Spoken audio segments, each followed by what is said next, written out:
Hi, Tim Hughes here. I'm the CEO and co-founder of DLA Ignite. I've got with me today Kurt Davis, and we're going to be talking about his book. Here we go. Navigate to the Lighthouse, a Silicon Valley guide to executing global deals. And we're going to be talking about it. And now, Kurt, before I get you to introduce yourself. So I really enjoyed the book. Thank you. I've read a lot of sales books, a lot. Okay. And a lot of them are very, very much the same. Yours is actually quite different. That was my goal. Good. I'm glad it worked.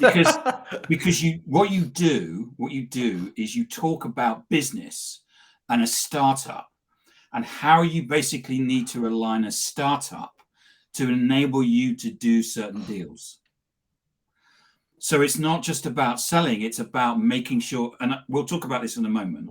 And it's about aligning the business in a particular way to do those deals. And that's what I found really intriguing.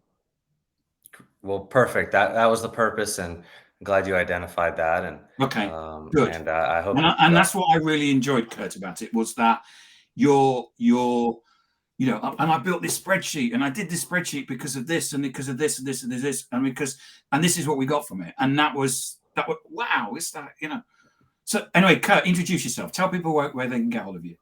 Great. So my name's Kurt Davis. You can get a hold of me at www.kdalive.com because I'm still alive. And yeah, it's my website, and you can email me at kd@kdalive.com. See me at LinkedIn at Kurt Davis. And yeah, so have some books up there, have a lot of blogging about traveling, well-being, and business development and business and startups, and my new startup as well. Good, excellent. Sounds exciting. So, so let's talk about the book. So first off, what do you see as a lighthouse deal? Because I think we need to set the context, don't we, about what that means?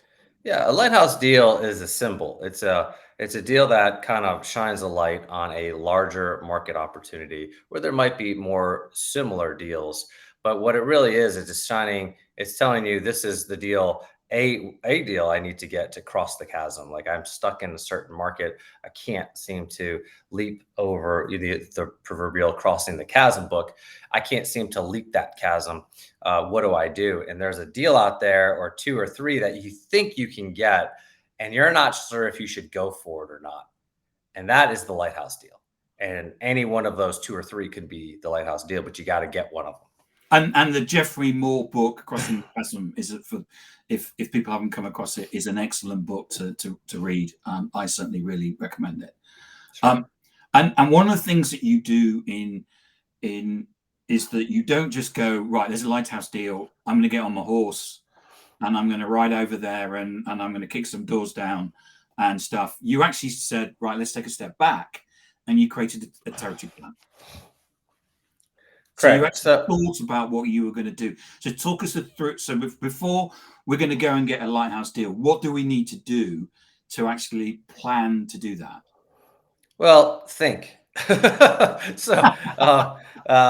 mom used to tell me when I was a kid, think before you act.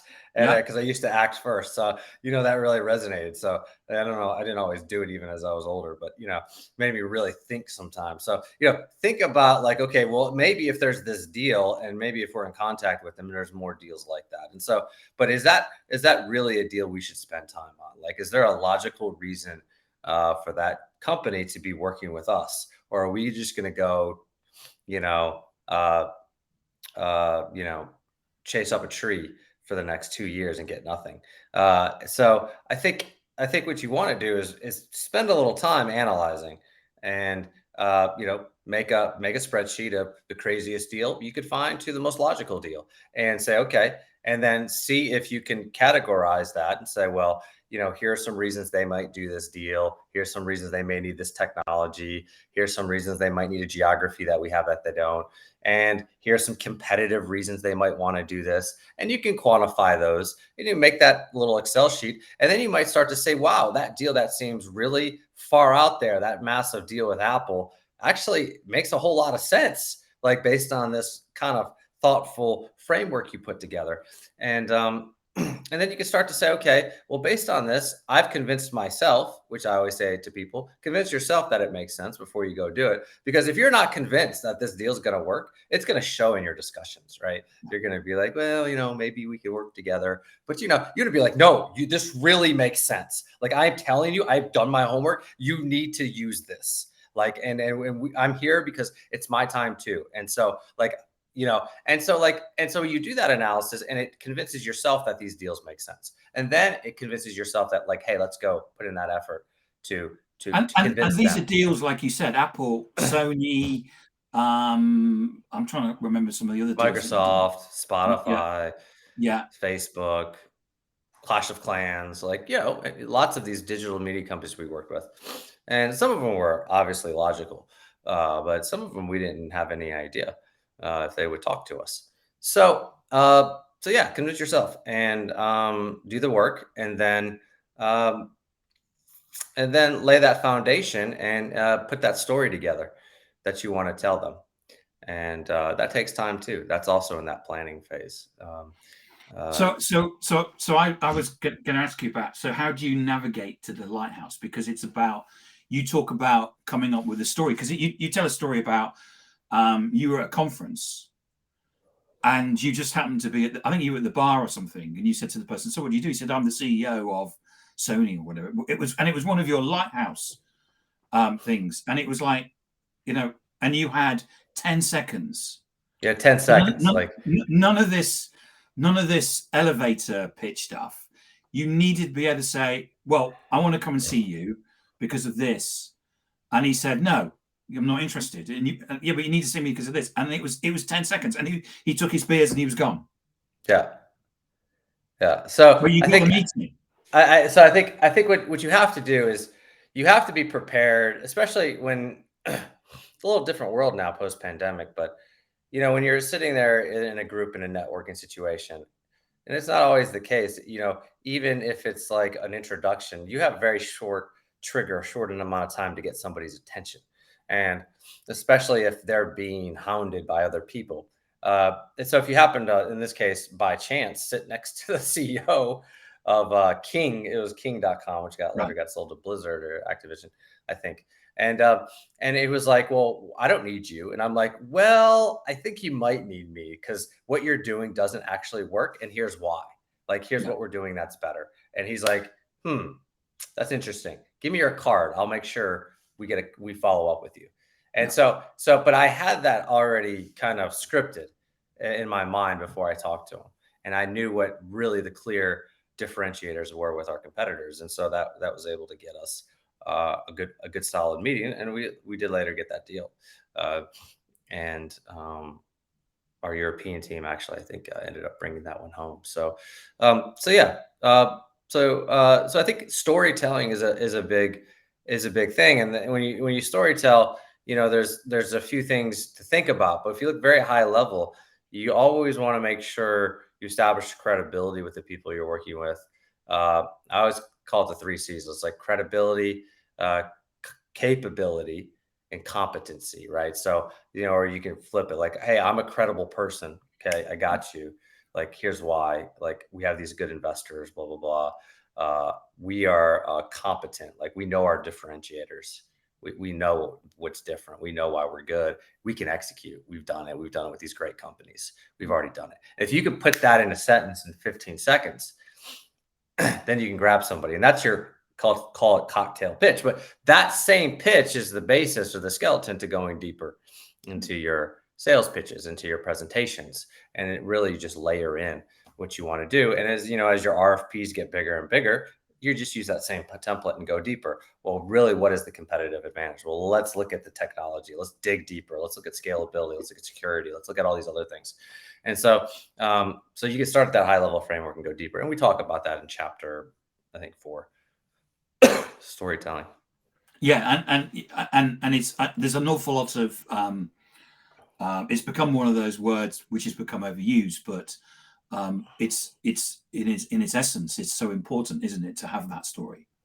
Yeah, it is. And it's important that you not only tell the story right, but the people in your company tell the story the right way too. Yes. Yeah. Because we have a lot of people and talking to a lot of people.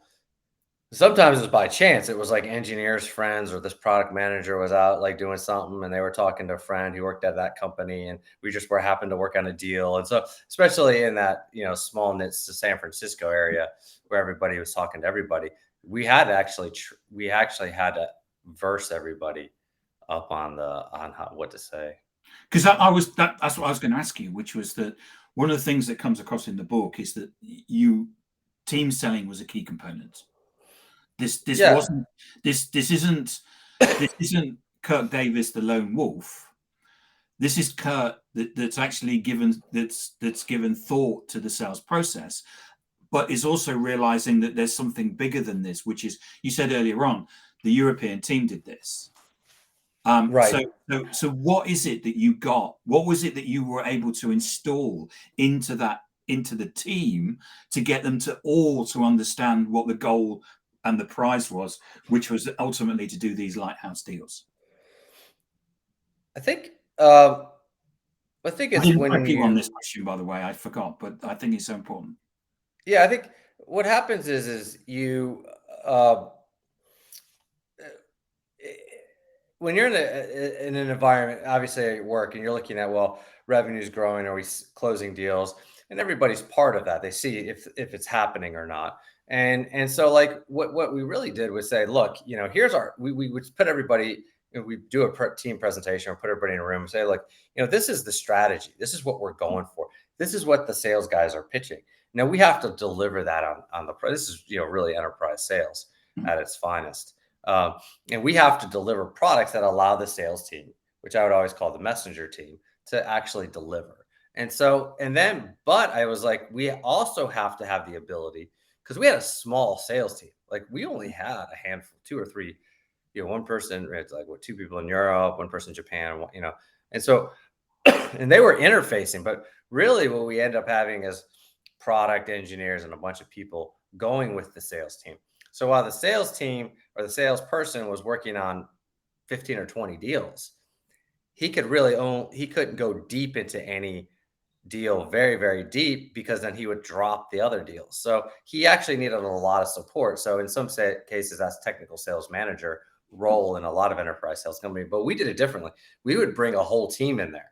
We would bring 10 people into the RFP meeting, and then the company that we were pitching to would then have 10 or 15 people analyzing. So we taught, I mean, so then we'd have the product team would give the product pitch, the engineering team would get the engineering pitch, the finance team would talk about all the finances. So we would have a full team discussion. And so that other team knew exactly who they were dealing with. So Yeah. the finance department knew who they were dealing with on the finance team.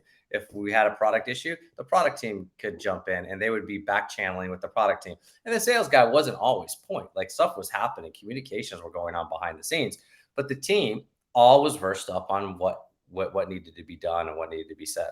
And so, like, if I said something to the salesperson and the finance guy happened to be emailing the other finance guy, and we said something different, they would come back and say, hey, what he said and what you said are different. Can you guys reconcile that? So it was really important to say, no, we're on the same page here. Like, that's how you're going to get paid. And so, and you talk in the book about the deal plans you put together. So you actually you were talking about, you show a plan, where a spreadsheet where you've got the name of the individual within your organization, what they do, and in effect, I think it was the message that they're to give into that account.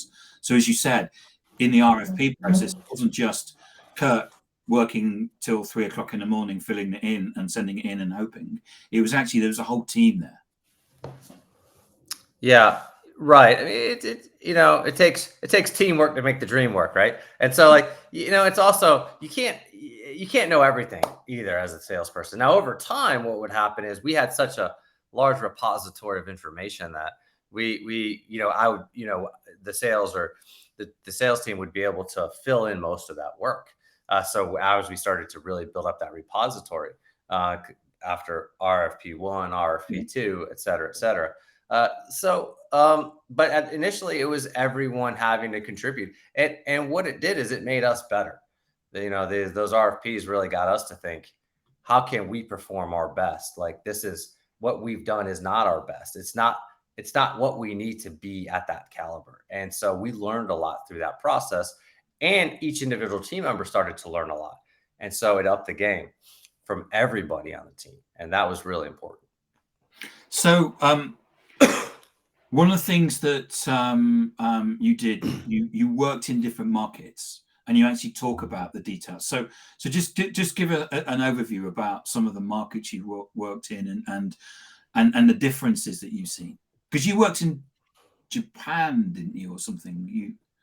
Sure. Oh, so I worked in a lot of different markets. I only wrote really about Asia, Japan, Korea, India. I wrote a little bit about Europe because I did spend a year in London. So I wrote a little bit about a tad bit about Germany. I spent a lot of time there, and a little bit about Scandinavia region, France a little bit. And then I did do quite a bit of work in the Middle East, which I didn't write about. Partially because I probably didn't know like really what to say at the time. I was like, man, I'm not sure, nothing good or bad. But I think just understanding. I think the trick when you go into all these different markets and really where the failures occur really comes to arrogance and chest beating, or I used to see a lot of young Silicon Valley types coming. Well-funded young kids who would come to Japan and they would really rub people the wrong way. I had done two stints in Japan. After college, I went to Japan and then I came back and even in London, I think, there's definitely a perception of a little bit too maverick is not always accepted. But at the same time, like I think showing that you're persistent and you're going to stick things out in a market is important to your partners. There's a lot of come and go, especially in Asia when companies don't succeed.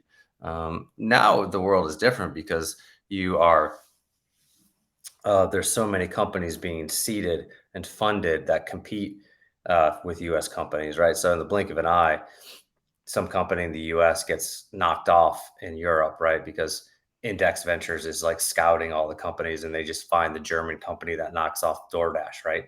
And they invest in them, right? And so and that happens in Indonesia and everywhere. So now it's a different game. But with our company, which was an API sales play, we were dealing with telcos, we were dealing with these large, massive companies on behalf of like Sony and Apple and Microsoft.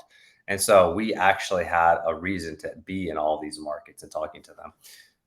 So I talk a little bit about the international differences, but I also talk about how to build international teams, which I think is really, really interesting. Like, how do you actually do it cost effectively? How do you do it so the teams communicate well, get along, especially when you have people who are the spread of people being paid in one location is very different than the other. They're all things to think about, right? And how do you do those efficiently? So you also talk about swarming and the organization. What do you mean by that? Yeah, this is something that my ex-colleague Ron Herson, who I talk about in the book, who later went to be chief product officer of DocuSign, used to say is like we have to swarm the org. That means kind of tier up. So investors are talking to people, CEOs talking to people, he's talking to people, even the junior people are out there trying to kick tires and talk to younger people. And so the idea is, hey, we've met all these people from this company. They're really adamant about working with us. Let's engage them. And they're convinced, right? So it's really hard for one person to knock on the same door every day. Like, think about it. It's like somebody keeps knocking on your door. Like, well, today, if I knock on your door and I try to sell you something, but tomorrow somebody else knocks on your door, you'll probably open the door and be like, oh, who's this person now? Like, but if I knocked on the door 3 times, you're gonna be like, dude, I told you, like, come back later. Like, so yeah. So change up who's knocking on the door and it helps. Yeah. Kurt, thank you so much for coming in and talking today about your book, Navigate to the Lighthouse, a Silicon Valley Guide to Executing Global Deals. Thank you. Thank you. Thanks for having me. It was a pleasure. Remind people where they can get hold of you and get hold of a copy of the book. Well, I got it off Sure. Amazon, but Sure. You can email me at kd@kdalive.com, and my website's www.kdalive.com, and LinkedIn at Kurt Davis. And always happy to say hi to people. If you have audience members in the UK, I actually have about a dozen free Audible books for UK. So if you email me, I'll send you a free Audible book. Audible sent me some, including if you'd like one. So got a few of those. So email me and I'll send you one. okay. Sounds like a great deal. Thank you so much, Kurt, for spending some time talking to me and talking about your book. Appreciate it. Thanks, Tim. Thanks. Bye. Bye.